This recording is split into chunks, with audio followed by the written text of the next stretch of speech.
Onorevole Rubinato, intanto cosa è successo ieri sera?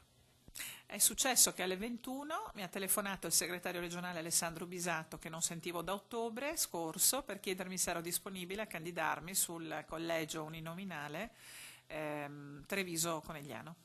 E lei cosa ha risposto?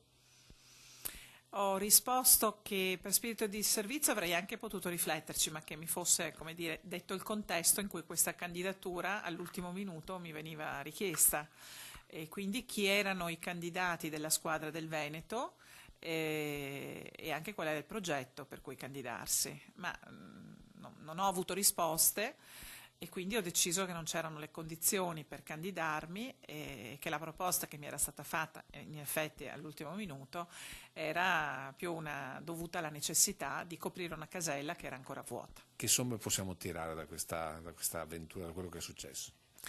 Che è molto meglio, credo, e più utile che io rimanga qui a lavorare a favore del mio territorio che non scendere magari a Roma per scaldare una poltrona.